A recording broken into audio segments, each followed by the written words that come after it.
Mamun's English ক্লাসের পক্ষ থেকে সবাইকে জানাচ্ছি আন্তরিক শুভেচ্ছা ও অভিনন্দন। আজকে আমি আলোচনা করব আমাদের দৈনন্দিন জীবনে ব্যবহৃত ইংরেজির কতগুলো মজার মজার সেন্টেন্স নিয়ে। আশা করি ক্লাসটি অবশ্যই ভালো লাগবে। আমাদের আজকের class, today's lesson is the most common sentences are used in our daily life, part 3. Let's start our today's class. আমি লিখতে পারতাম, I could write. করিম রহিমকে বাঁচাতে পারতেন, করিম could have saved রহিম। আজ বৃষ্টি হতে পারে, It could rain today.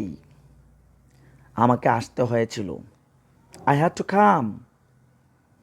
আমার আসার কথা, I am to come or I am supposed to come.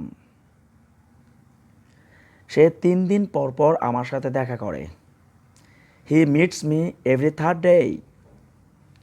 প্রধানমন্ত্রী আগামীকাল লন্ডন যাচ্ছে, The Prime Minister is leaving for London tomorrow. আগামী শুক্রবারের পরের শুক্রবার সে ঢাকায় আসবে,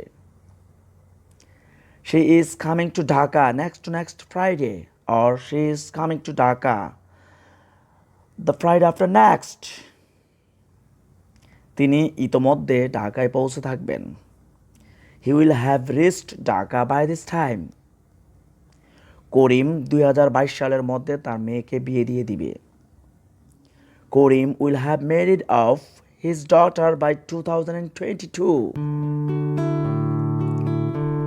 তো বন্ধুরা, আশা করি ক্লাসটি ভালো লেগেছে। আর আমার ক্লাসটি যদি ভালো লেগে থাকে তাহলে অবশ্যই লাইক কমেন্ট শেয়ার দেবে এবং পাশে থাকা বেল আইকনটি বাজিয়ে দেবে। আজকের মতো এ পর্যন্তই। আল্লাহ হাফেজ।